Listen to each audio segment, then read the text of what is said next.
अस्सलामुअलैकुम। Planet fun review के साथ मैं आपके साथ हाजिर। कल की एपिसोड जो कभी मैं कभी तुम की आई, सारे लोग इसका बहुत ज़्यादा इंतज़ार कर रहे थे क्योंकि सभी को पता था कि अदील के साथ क्या होने वाला है। और अदील के साथ जो कल हुआ हो आप सभी ने देखा कि अदील को उसकी बेगम जो रुबाब है उसने सबके सामने जो है वो जलील और रुस्वा कर दिया क्योंकि उसकी हरकतें ऐसी थी। उसने नताशा का जो इयररिंग था वो भी सलमान को, उसके हस्बैंड को दिया और कहा कि अगर तुम इसको प्यार नहीं दे सकते तो फिर ये तो मुंह मारेगी, मेरे हस्बैंड के साथ चक्कर चला रही है। जहाँ से फिर सलमान उठ के वहाँ से चला जाता है और फिर नताशा जो है वो भी उसके पीछे पीछे चली जाती है और रुबाब उस पर रुकती नहीं है बल्कि सारे लोगों से कहती है मोबाइल निकालो, वीडियो बनाओ। और फिर वो जो हशर करती है अदील का, वो हशर सारे लोग एक्सपेक्ट भी कर रहे थे और लाइक भी कर रहे हैं। और दूसरी तरफ जो है वो बुशरा अंसारी और जावेद शेख साहब जो हैं वो जब इकट्ठे बाहर आते हैं तो वो आते ही देखते हैं कि हमारे बेटे के साथ हो क्या रहा है और वो शर्मिंदा हो जाते हैं और वहीं के वहीं खड़े रहते हैं। लेकिन वो उनको भी नहीं छोड़ती और उनको भी कहती है कि तुम लोगों को मैंने कितना प्यार दिया, कितना मान दिया, आपका इलाज तक करवाया, लेकिन आपने मेरे साथ क्या किया, आपके बेटे ने मेरे साथ क्या किया। खैर वो चुप रहते हैं और वो वहाँ से चली जाती है। उसके बाद मूसा का सीन है, मुस्तफ़ा का सीन है दानिश के साथ के वो कह रहा है अब तुम गाड़ी ले लो, घर नया ले लो, सब कुछ ऐसा कर लो, अपनी लाइफस्टाइल को बेहतर कर लो। और वो कहता है कि चलो ठीक है और वो घर से आ रहा है फ्लावर लेके। तो फिर सीन चेंज होता है तो सीन आ जाता है किसके पास, हैंडसम के पास, सी अदील के पास, जहाँ पे अदील जो है वो उसे कह रहा है तुम मेरी रेपुटेशन का तो ख्याल कर लेती। वो फिर रुबाब उसका जो हशर करती है आगे से, वो कहती है अभी तो मैंने कुछ नहीं किया, अभी तो कुछ होना है, तुम फिक्र ना करो। वो कहता तुम क्या सोच रही हो, वो कहती तुम्हें पता लग जाएगा बहुत जल्दी, और ये तुम फेक हैंडसम बने फिरते हो ना, मेरे ही पैसों के कपड़े पहन के, ये तुम्हें जल्द उतारने पड़ जाएंगे। और उसी वक्त उसका मुलाजिम आगे उसे बताता है कि मैडम सर को कुछ लोग मिलने आए हैं। और वो कहती है अच्छा साहब आ रहे हैं, उनको बिठाओ, पानी वानी पिलाओ। उसके बाद शर्जीना का सीन है कि शर्जीना एट होम है और लाइट चली गई है और लाइट जाती है, वो उठती है तो वो टकरा जाती है और टकरा के गिर जाती है। ये बहुत ही अफसरदा सीन था और उस सीन के बाद सीन वापस आ जाता है अदील और रुबाब के ऊपर, जहाँ पे अदील को गिरफ्तार करने के लिए FIA हुकाम आ गए हैं। वो कहते हैं कि तुमने इलीगल गुड्स जो है वो पाकिस्तान में मंगवाई हैं और इलीगल गुड्स जो तुमने पाकिस्तान में मंगवाई हैं उसके ऊपर अब हम तुम्हें गिरफ्तार करते हैं। और वो रुबाब को कहता है मैं तुम्हें छोड़ूंगा नहीं, जब मैं बाहर आऊँगा तुम्हें और तुम्हारे बाप को छोड़ूंगा नहीं। कहते चलो चलो चलो जाओ।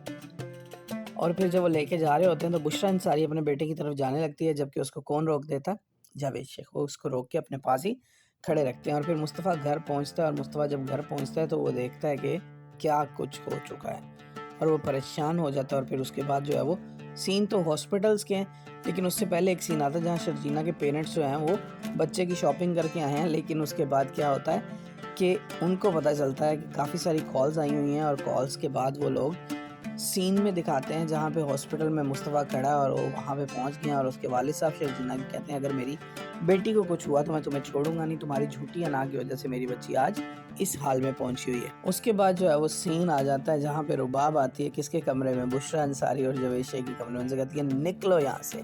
ये वो सीन है जहाँ पे रुबाब ने थोड़ी ज्यादती कर दी। रुबाब को ऐसे नहीं करना चाहिए था, लेकिन रुबाब ने उनके साथ बहुत ही बुरा बिहेव किया और उनको आधे घंटे में अपने घर से निकाल दिया। वो अपना सामान लेकर वहाँ से चले जाते हैं। और उसके बाद क्या सीन आता है जहाँ पर शर्जीना की सिस्टर आ जाती है हॉस्पिटल और वो अपनी माँ को दिलासा देती है और सब मुस्तफ़ा को कर्ज कर रहे हैं। मुस्तफ़ा जाकर नमाज़ पढ़ता है या नफल पढ़ता है और फिर दुआ करता है उसके लिए। और उसके बाद सीन दिखाते हैं जहाँ पे बुशरा अंसारी और जावेद शेख अपना बैग उठा के वहाँ से निकल रहे हैं। और वो बाहर जब आते हैं सड़क पे तो वहाँ आके कहती है कि हमने अपनी शर्जीना और बच्चे मुस्तफ़ा के साथ बहुत बुरा किया, पता नहीं वो जब इस हाल में निकले होंगे यहाँ से तो उनके साथ क्या बना होगा। तो जहाँ पे जावेद शेख कहता है कि वो इससे भी बुरे हाल में होंगे। खैर वो कहता है चलो अब हम चलते हैं। वो अपनी बेटी के घर पहुंच जाते हैं रिक्शे के ऊपर और बेटी को जब सब पता चलता है वो कहती है आप लोगों ने मुझे पता ही नहीं चलने दिया, अदील ऐसे कैसे कर सकता है। और वहाँ पे फिर सोते सोते बुशरा अंसारी फिर कह रही है कि सारा कसूर मेरा। और फिर दिखाते हैं मुस्तफ़ा घर आ गया और घर आके वो चीज़ें देखता है और चीज़ें वहाँ पे पड़ी होती हैं। फिर वो चिट्स भी उतारता है, जो चिट्स